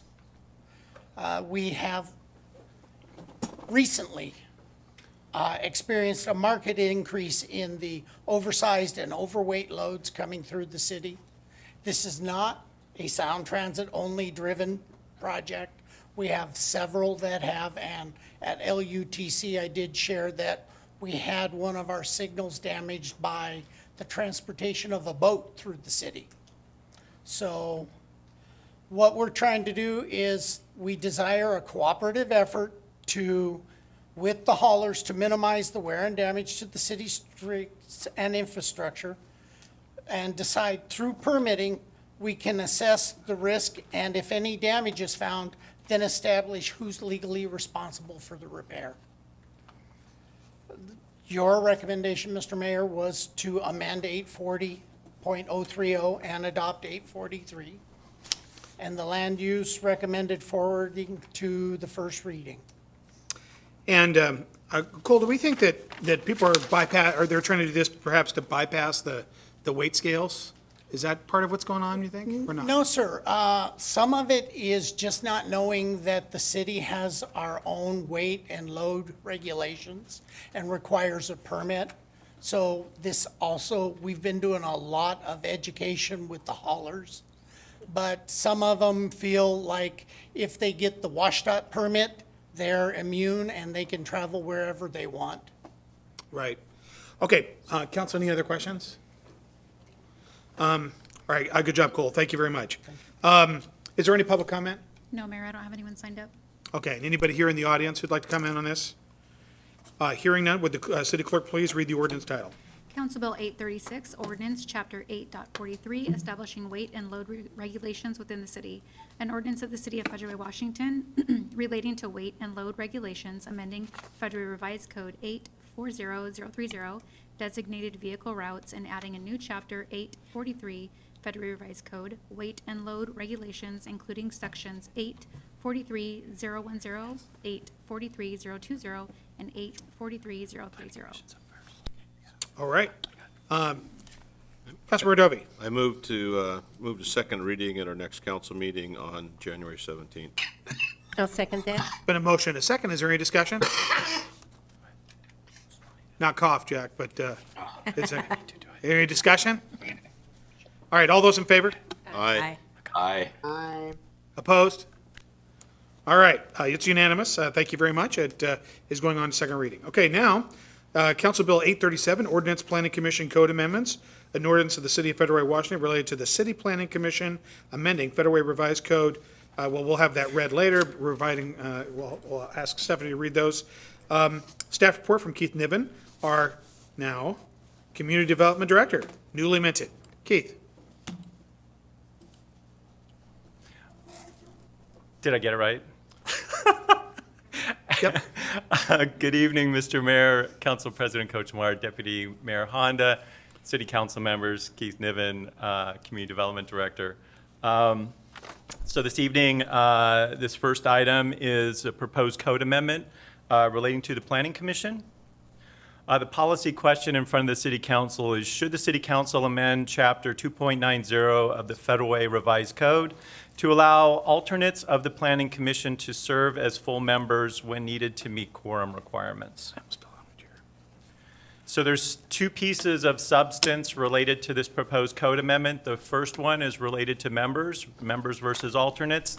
And then we also, since we're in here tinkering around, there's a proposal to change it to be resident only. Right now, it's resident or property owner, and I'll explain both of those here in a second. So right now, the Planning Commission consists of 7 members plus 3 alternates. Right now, under the way the code is currently constructed, is the alternates cannot provide that purpose for meeting quorum requirements or to vote. So if we have 4 commission members that are out, but we have 3 alternates that are there, we don't have a quorum. And so really what this code amendment is trying to do is to try to ensure that our planning commission meets its quorum requirements more often and cancels our meetings less. With the amount of work that we have in front of the planning commission, both last year and this upcoming 2023, they are booked from basically January to December with, I think I gave them 1 summer night off. So this is really important to be able to meet quorum so we can keep our work plan kind of on target. So right now, as I mentioned, there's also a requirement that they either be residents or property owners. Because the Planning Commission deals with so much related to policy and about neighborhoods and kind of the future of the city, the proposal is to make it residents only. And right now, our Planning Commission are all residents of the city of Federal Way, and we think that tightening this down a little bit actually makes sense. So those are really the 2 proposed amendments. The options in front of the council are 1, to adopt the proposed amendments, I don't think that was me, or 2, do not adopt the proposed ordinance and provide direction to staff. The mayor's recommendation is to adopt the proposed ordinance. And with that, I am here for any questions you may have. The door is open for questions. Yes, Nice, sir. nice. Nice work there with the PowerPoint. All right, Deputy Mayor? Thank you. So I can understand why we need a quorum of the Planning Commission at every meeting, but all of our commissions need a quorum at every meeting. And I listened to this presentation at the LUTC meeting, and again tonight I read through all the material. I can't support this because I would like to see this for all commissions if it's going to be for one commission. And I understand that the Planning Commission can meet up to 2 times a month, and there's a lot of work in between, there's a lot of reading, there's a lot of knowledge that is required, and I appreciate the folks that do that. And it's a lot of hard work, and maybe they can't make it in for a night for a meeting. But I just think that our commissions need to be all the same, standardized, and if we're going to allow alternates to go up to the voting level if a voting member is not present, first of all, we'd have to decide how we choose the alternate. Secondly, if the voting member is consistently missing meetings, then we need to perhaps ask that voting member if they're able to stay on the commission. But I just think that we need our commissions to be more of the same and less different, because I can guarantee you that if this passes, we're going to get questions from the Arts Commission and the Diversity Commission. They're all going to ask for this, because all commissions, excuse me, at one point or another, have had an issue with the quorum and not being able to do business. And we're going to hear from Councilmember Dovey, but I think legal counsel wants to add something to this. Yes, and that is a concern that we've heard from many of the commissions. Hearing that, my office is currently working on standardizing all of the rules for all the commissions, and this is a change that we were going to propose to council for all of the commissions. That said, this got worked up, I believe, because there was a specific concern, an immediate concern for this group, and that's why it was presented separately. But Joanna ID is working on that right now, and our intent is to bring back a more, I guess, a review of all the commissions. A uniform approach. Yeah, so the code is standardized, and right now the code is kind of piecemeal. Even each commission, it kind of reads differently, and they're not organized the same way. We wanted to standardize all of that, but that's in the future. May I ask a question? Yeah. So in the code, is she working on what alternate would be the voting member? So the reason we left that silent is the default is the chair would pick. We could state that, but specifying a specific mechanism is difficult because. But don't we already number them? Isn't there alternative 1, 2, and 3? Yes, but we don't number them with the intention that one's going to be a voting member and one wouldn't be. You haven't ranked them in regard to priority. Right, we just put them into. The 3 options, Right. yeah. So if I can jump in, Yeah. I have a couple thoughts. One is, yes, the city attorney is correct. So this these proposed code amendments for Planning Commission were actually done with the 2021 proposed various code amendments that went through and got adopted by council. This one got pulled aside because of this idea that, yeah, we need to update all of our commissions. And unfortunately, Ryan's staff have been, I think, busy working on other things. And so this has sat for a year. And so really, we're trying to get this done without saying that the other commissions and standardizing isn't coming. It is coming. It's just the amount of time it's going to take to get that done. I don't know what that timeline looks like, but I think what we were trying to do, since we had this code already written, was to go ahead and get it adopted, and then it can be edited at a later time to be consistent with the others. And as far as the rules, so right now the Planning Commission has their own rules, and the expectation for, at least for Planning Commission, I can't speak for the other commissions, is they would go back and amend their existing rules to talk about how they would select the alternate that would be kind of serve as a full commission member if needed for a quorum. So Maybe by seniority, but that's done at the commission level. that'd be done at the commission level. And this will have my full support for uniformity going forward. But did you have any other questions? Not right now, I think. Councilmember Dovey? Yeah, when this came to land use, quite honestly, I was against it. I think I was vocally against it, just because I felt that it's very, very important that we have our voting commissioners, and then we have our alternates, and our alternates get trained to become voting, and that's kind of the way it's been all along. I tend to agree, I definitely agree with Deputy Mayor Honda that we should probably make this standard for our other commissions, so this is not just a one-off. But also knowing that we have the downtown project, we have possible zoning issues, we have park fees, we have, you name it, lots of different things that are going to happen in 2023 that we haven't been in front of us before. I support this now. Again, I think I was vocally against it. I said, no, I don't want to vote for this, Keith, right? I think you were against everything I brought forward that night. I was. I mean, now that he's in the new role, I gotta be a little bit more supportive, but no. But if the deputy mayor would agree with the thought that we're talking about, that we do this and look at it over time for the rest of the commissions, I think this makes sense for us. And, because I'm in the same place you are, I don't want to have commissions different across the board, but Yep. I would move this forward because of the urgency of what we have going, but I would sure like to have a timeline maybe before our second reading on when we would have the next process, if we could just have a timeline, not that we get it going. For second reading, to give us some update. You know, give you a couple weeks to say, we can do this in March, and we can do it in April, and, We can do that. I mean, would that work? And I'll, Deputy Mayor? honestly, updating all the commissions was a low priority, and I'm hearing that it sounds like it should be bumped up, so we'll work on it immediately. So by, I don't want to commit to it till I Okay. actually talk to Joanna, who's doing the work. but it will be early 2023. Yes. Okay, then if that's the case, then I would support this. Great. But, because I don't want the emails and phone calls, because I've been on an arts commission where we didn't have a quorum for 2 months because the council had not appointed new members. And we couldn't get our work done. So I know it's tough, and we had alternates that were gonna be moved up. It seems odd So- that we hadn't thought about that. I mean, frankly, I've been at national conventions in which I was an alternate delegate, and as soon as it seems like if you're the alternate, it seems like it would be written into the rule that you automatically become the delegate it's very interesting. So, yeah, this seems like something we just need to get fixed.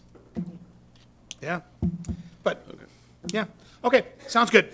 Do we have any other comment on this? I don't see any, No, I'm glad we're doing this. I actually was an alternate at a, yeah, and they wouldn't let me vote. I said, darn, but good idea. yeah, exactly. Do we have any public comment? No public comment. It's not on the top of everyone's mind. Exactly. Okay, would the city clerk please read the ordinance title? Council Bill 837, Ordinance Planning Commission Code Amendments, an ordinance of the City of Federal Way, Washington, relating to the City Planning Commission, amending Federal Way Revised Code 290020 and repealing Federal Way Revised Code 290030. All right. I move that we go to second reading on the next council meeting on January 17th. Second. A motion, a second. Is there any discussion? All those in favor? Aye. Aye. Aye. Opposed? All right, next, Council Bill 838, Ordinance Iconic Sign Code Amendments, an ordinance of the City of Federal Way, Washington relating to iconic signs, amending Federal Way Revised Code, et cetera, et cetera. Staff report, Keith Niven, Acting Community Development Director, will give a report. Sorry, Community Development Director, thank you. It's going to take a while. Yeah, There were a lot of votes that didn't work out today. yeah. Most of them in Washington. All right, so. Need an alternate to vote. Do this all night long. All right, so this ordinance is Code Amendments Iconic Signs. And the policy question in front of the City Council: should the City Council amend Chapter 1905 and 19140 of the Federal Way Revised Code to create a provision for iconic signs within the city center portion of Federal Way? So the problem and the path forward. From the city's comprehensive plan, the city center does not currently present an identifiable sense of a downtown or urban center. Second quote, buildings feature concrete or concrete block walls, creating austere and generic images. And the goals and policies in our comprehensive plan right now: City Center Goal 1, create an identifiable city center that serves as the social, cultural, and economic focus of the city. Define a city center with distinct boundaries, unique building types, and special features. And City Center Goal 5, focus on improving the existing character and image of the city center. So the purpose: the iconic sign provision is intended to create a process whereby a proposed sign that does not meet the dimensional or other standards of the sign code, but through design and artistic expression unrelated to its message, is culturally significant to the community or region and is expected to serve a placemaking function either upon completion or with the passage of time. This provision is not intended to be a tool to vary one or more of the standards of this chapter, simply to allow for a larger sign than otherwise would be obtained. So, what are iconic signs that are significant to the Pacific Northwest? So here's a handful. You can all probably think of some others that are maybe burned into your imagination. And there was actually a piece in the Seattle Times on Sunday about kind of iconic signs, and apparently someone went around and wrote like a 400-page book on them. So, oops, went too far, sorry. So there's criteria. This isn't just we know it when we see it. So the criteria that we've proposed in the code: 1, it cannot be for residential, so it must be commercial. 2, it must be regionally significant. So in other words, McDonald's could not have an iconic sign, even though it's an iconic business and everybody understands what the golden arches are. It's not specific to the Pacific Northwest or Federal Way. Limited to the city center, so we're not doing this citywide, it's just in the city center. It needs to meet the goals and/or policies of the comprehensive plan. Quality materials, serves a placemaking function, enhances the streetscape or identity of the city center, is not favoritism to a particular property or business, is appropriately scaled with the building. There's some limits on lighting, and it's safe, and it's not a billboard. In other words, it cannot be located off premise. So here's the criteria for code amendments. These are addressed in your staff report, and they have all been met with this proposed code amendment.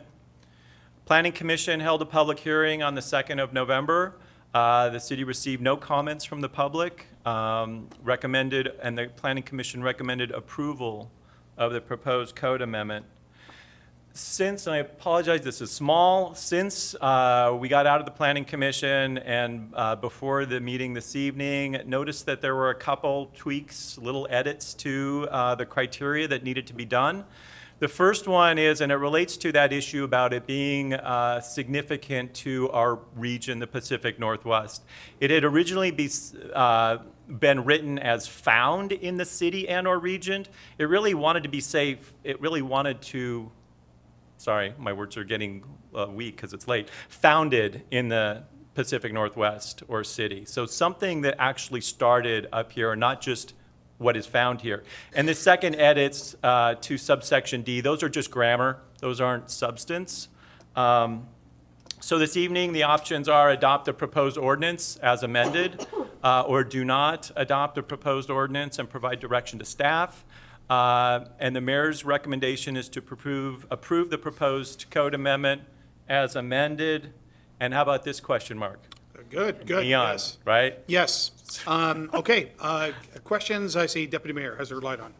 Thank you. So can you tell us again who will be making the decision if one of these signs is allowed in the downtown area? Absolutely. So the way the code, and we talked about this a little bit at Land Use and Transportation. Right now, the way the code is drafted is it's an administrative decision. So it will be community development staff that will be the decision maker for a proposed iconic sign. And the proposed sign could be on a pole? It could be on a pole. So I have some concerns with this, and I know that you know that I have concerns with this. The city, several years ago, before I was on the city council, worked really, really hard to manage the signs, especially around the downtown, what is now downtown. And I think this is going backwards, because I'm really concerned that maybe Dick's will have a sign on a pole. And I stopped today and I looked down that street and I thought, how would that change if Dick's had their sign? And I don't think it would change in a good way for this city. I think Dick's is going to be found because people, well, first of all, they're orange. If people want Dick's, they know where they are. They're going to be looking for them. They're going to be easily found as you're driving by. And I don't know that this sign would bring them more business. It would just be because their other locations have the sign. So I'm really concerned that this is taking all of that hard work that council and that staff did years ago. And this may become something that we don't really want. So I am concerned. I'd like it to say, I would like to see it go back to LUTC for further discussion. Councilmember Dovey? This is another amendment, although I moved it forward, that I'm totally against. I was on the council when we took down all the signs in Federal Way, when we got sued by many people, when we gave incentives to people to take them down. And I get it, signs are cool, but the problem I have with this is 20-year-old businesses, there aren't that many iconic 20-year-old business signs that are going to come to Federal Way. I mean, think about it. Starbucks doesn't even use that sign anymore, so they're not going to put that up. We're opening ourselves up to, if it's administratively decided, I think that puts our staff in a bad position, because if, you know, they have to make a decision and they're getting pressured by businesses, I really need this sign, I've had it for 19 years or 20 years, I don't know. I get it. I like these iconic signs. I lived in Portland. I remember White Stag. My buddy designed the Starbucks logo. You know, we've all seen them. But I don't think we're talking about a whole bunch of options for, we're going to have a whole bunch of these iconic signs, and we're changing our code for one or two people, and I don't know who those people are, but I don't think it's consistency with what we have a vision for our city. I think it needs to be baked a little bit more, but again, I'm the one who voted out of my committee to get it here, so we're discussing it as a full council, but it wasn't something that I thought made a lot of sense, although, but Keith did say, hey, we got to talk about this, so Keith, any feedback on any of this? Sure. So there's a couple different things that Councilmember Dovey touched on. I think one is process. You know, right now this is being talked about as an administrative process. If the council feel like they would like a little bit more publicness to the decision, I think the hearing examiner would be a good landing space. There would be a hearing, there would be opportunity for public comment before the hearing examiner made his decision. In terms of how many of these we might get, I think, Councilmember Dovey, you're right. I don't think it's more than a couple or maybe a handful. Now, the thing about it is, these are not cheap. If I'm a business and I want to put up a cheap sign, this is not it. This is going to cost me a lot more money. And so the question is, and one of the things that I think we're trying to do is we talk about wanting our downtown to be different. I'm not going to use the word unique because I think it's almost impossible to create a unique place anymore. They're all kind of some copy of some other thing.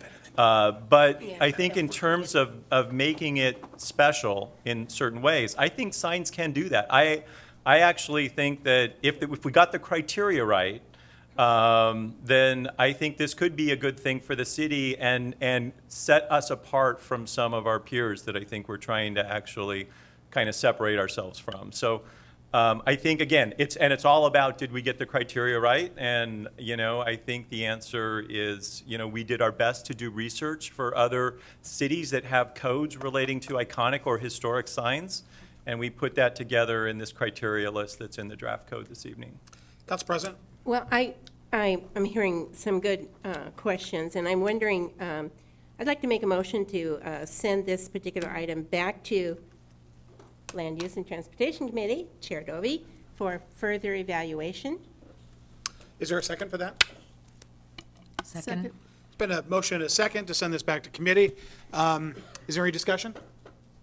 I do have one question. Yeah. If we send it back to committee, we're not going to get it on next meeting. It's going to be probably February, I'm assuming. And usually these things don't come to us to make changes just out of the blue. I mean, Great question.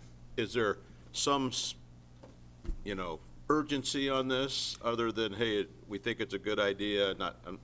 It's a great question. Is there any urgency? Yeah, Brian? Just, I guess, two questions. The first, to answer that question, no, this is a proposed legislation that the council can take.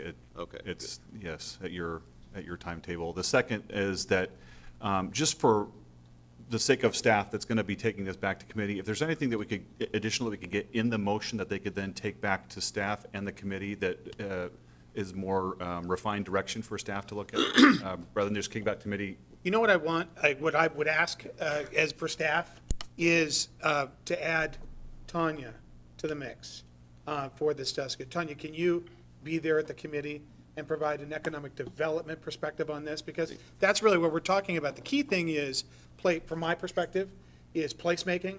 And I think that there could be some, I think there's definitely an economic development piece of this, you know, for incentive to the employer and the business, but also for the placemaking inside the community and create a sense of excitement, create a sense of, you know, we were talking about a burger place before. I think you've all heard my speech that on every Saturday night at the University of Washington, at a particular time at 1:30 in the morning, I would, you know, head out to that particular, you know, location before they closed at 2. And so that was under a big sign and a very iconic sign. So it is essentially, it's a destination. And really, what we've been struggling with in Federal Way is we've been a pass-through community. We've got 80,000 people live 80 to 90,000 people live west of Pack Highway, and they travel through eastbound on the way to the freeway. And then people on the freeway, we want them to come off and be our downtown to be a destination. We want the people that live west of Pack Highway and west of First, west of Pack Avenue, to stop in the downtown. Well, how do you get them there? You get them there through iconic retailers and iconic places where they want to be, not pass through. So that's my. So Mayor, if I could kind of expound on what you just said? Yeah. So when we talk about an iconic sign, 20 years in business, we're talking and we're not even putting it in residential. When I say residential, we're talking about redeveloping the whole downtown with market rate facilities and talking about a community market maybe, and we're talking about a dip, and we're doing all this stuff, and we're talking about iconic signs in 1 or 2 or maybe 3 places if White Stag decides to go back in business and move here. But maybe the discussion should be more iconic signs that define our downtown that could be used at the TPC 3 Center, or, where the old Target is, or somewhere in where the mall does redevelopment, and have a different discussion than iconic signs for maybe 2 or 3 businesses that may land at the mall. And so, to me, that's the real discussion, not an iconic sign, but, I hate to get back in the sign discussion because that took years, but maybe it needs to be more creative than just 1 iconic or 2 iconic signs, but more of a framework for the future sign of Federal Way in downtown core. Thank you. Deputy Mayor, and then Council President. So That's right. this has to do maybe with the motion, but if this were to stay as an administrative piece of work, and then it went to the hearing examiner just follows the ordinance, right? So the hearing examiner would have to go along if the business did everything that is outlined in the ordinance, correct? So the hearing examiner would evaluate the staff's report on conformance with the criteria, right? So in a staff report, the staff would address how we believe that each of those criteria had been met if the recommendation is for approval. And so the hearing examiner, like a judge, would evaluate that and would need to agree that our evaluation was accurate, in addition to potentially listening to any public comments that might be surrounding the proposal. So I don't know if you've ever been to Alexandria, Virginia, but the old part of town down by the water, which is very historic, very old, they have a pretty strict sign code, and it's there to kind of take you back in time, but also to keep, you want to see the businesses, they want to be seen, but the sign code is pretty strict. Even the Starbucks is really tiny. They don't want the signs to overtake the little tiny shops all around it.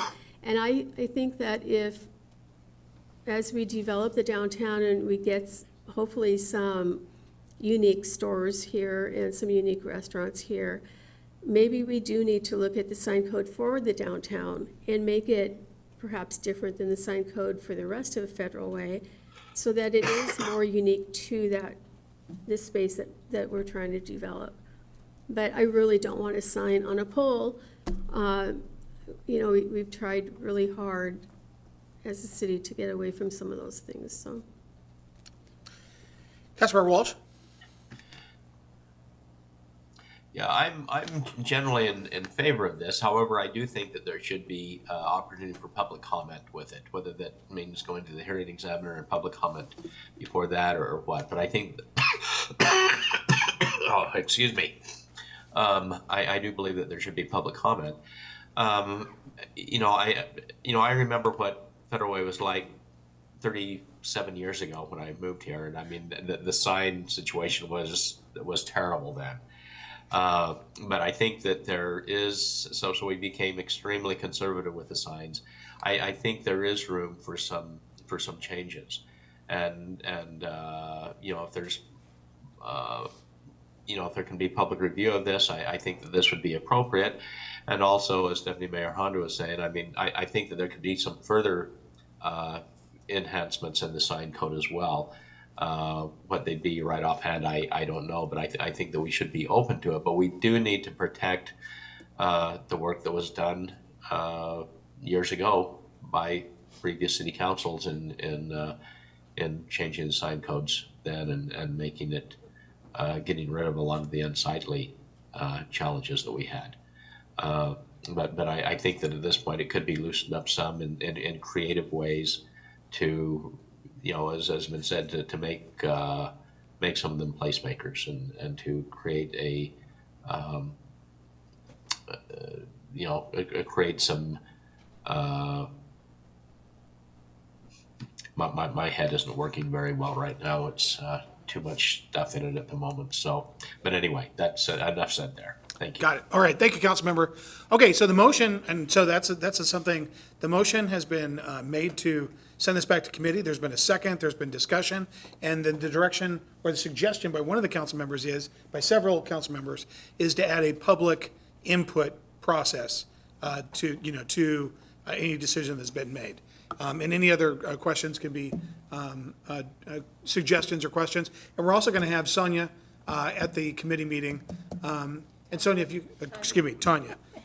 We'll have Tanya show up to that as well for the economic development placemaking piece to it, because we clearly want to create a sense of excitement, and that creates, people, it creates energy and people coming to a downtown area. But not the hodgepodge which we had 30 years ago, which was horribly unsightly. And most of those were national retailers. So, okay, there's been a motion, second discussion. All those in favor of referring this back to committee for further discussion and work? Aye. Opposed? Aye. Okay, matter passes unanimously to send back to committee. Okay. Let's see here. Item E, Council Bill 839, ordinance creation of a human resources department, which had been previously a department in years past. And I'll have Stephanie read the ordinance title when we get to that. Staff report from Brian Davis, our City Administrator. Thank you, Mayor and Council. As the Mayor mentioned, this is a proposal to create an HR department.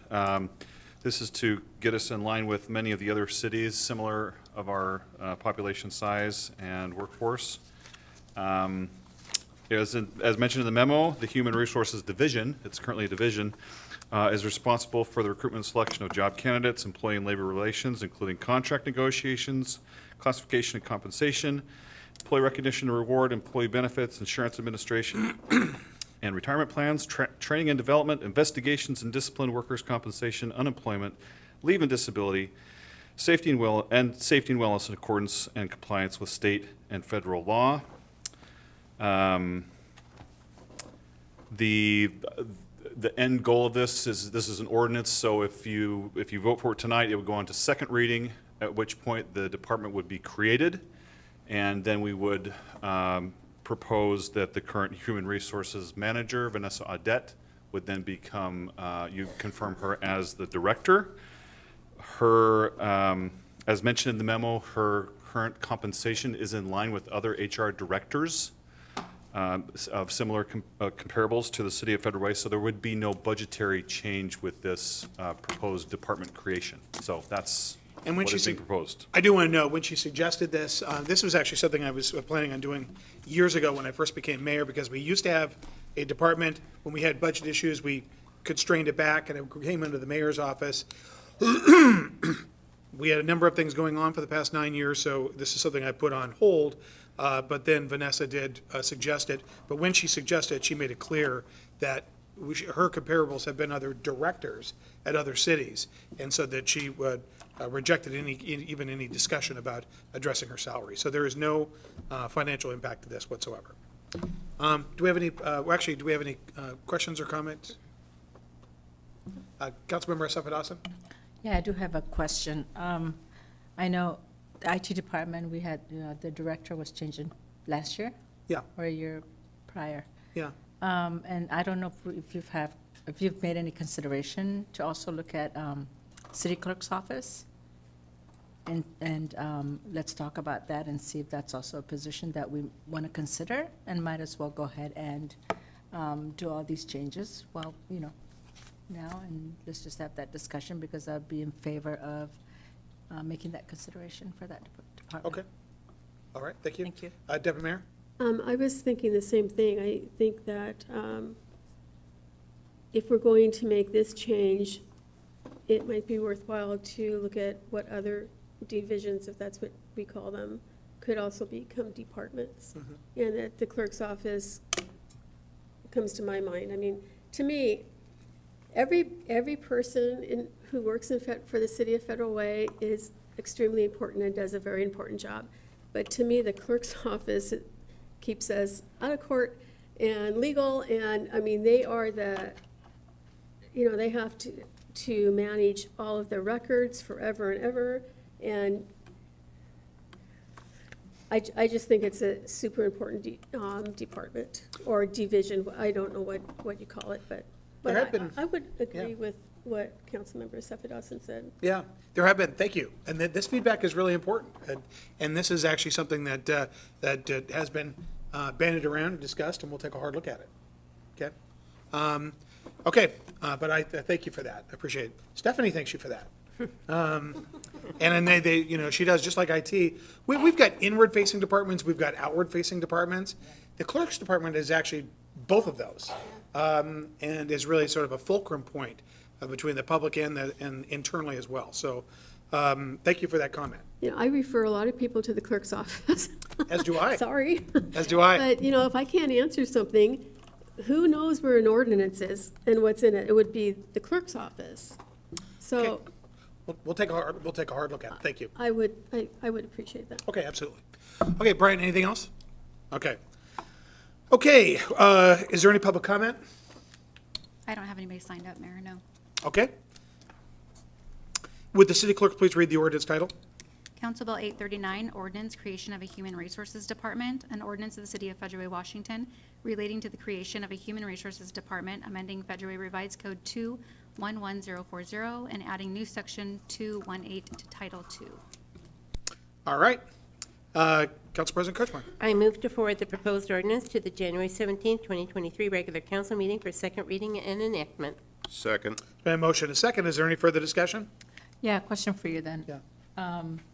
Since we brought this up, how long would it take before you discuss it, look into it?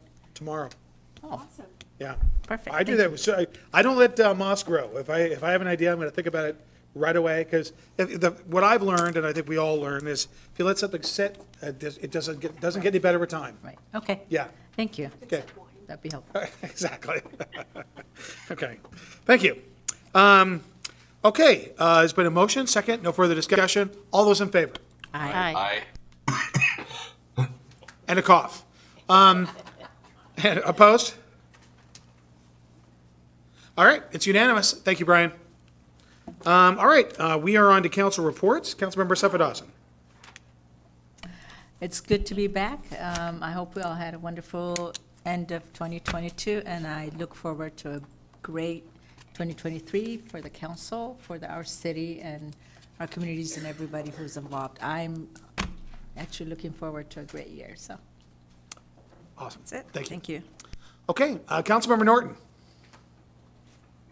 Happy New Year, everyone. I'll be back at the next council meeting in person. Awesome. Great. Happy New Year. And now we've got Councilmember Walsh.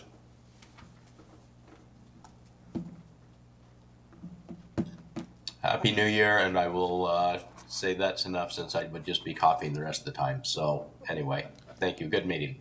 Councilmember, thank you so much for soldiering on.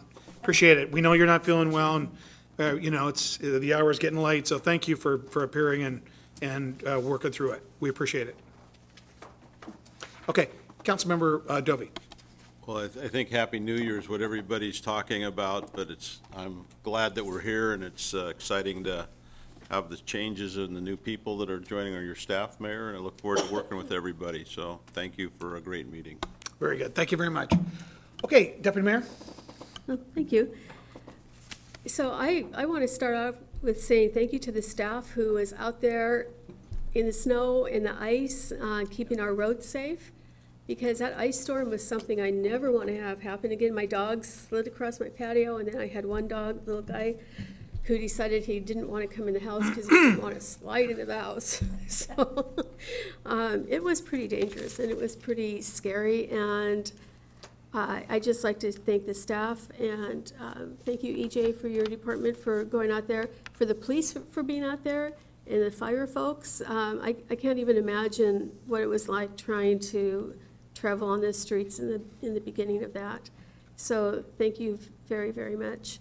And so I received a letter in the mail, and I think it's because I'm on the Board of Health, but King County has been selected of one of 15 counties in the entire country to be part of a national health and nutrition survey and study.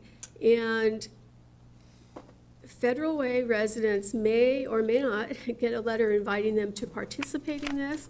If you do get the letter, it doesn't mean you're in the study, it means you have to respond, and then they will ask you some questions and decide if you are in the study or not. But it certainly would be worthwhile to participate, so if you get the letter and you're asked to respond to it, please do, because this survey it's a comprehensive survey, and what it will do will study the health and nutritional status of the population, which then helps create national health policy and programs. So it's really important. And it's really cool that King County is one of 15 counties in the entire country to be selected. So please respond if you get that letter. The Board of Health is going to look different this year. The state legislature changed the makeup of boards of health after COVID. And so we have more members on the Board of Health from the community. And the first meeting is in 2 weeks, and I hope to be there, but I've been called to jury duty that day, and I don't know if it's so. I really want to do jury duty, but I really want to go to the Board of Health meeting too. So I'm hoping that they'll excuse me for the Board of Health meeting and call me back at another date. So if I'm not there, it's because I'm on jury duty. And that's the priority. Good for you. Thank you. I always, with people at the city, Steve Groom just got called, was that Pierce County, Steve? And I think, thank you for doing that. And that is the priority. We need good people to show up for juries. Was that it? Yep, thank Okay. you. Oh, wait. Councilmember Tran did ask me to say Happy New Year to everyone. That's nice. Council President. Thank you very much. And so I want to just say thank you to all the people who helped those in need over the holidays.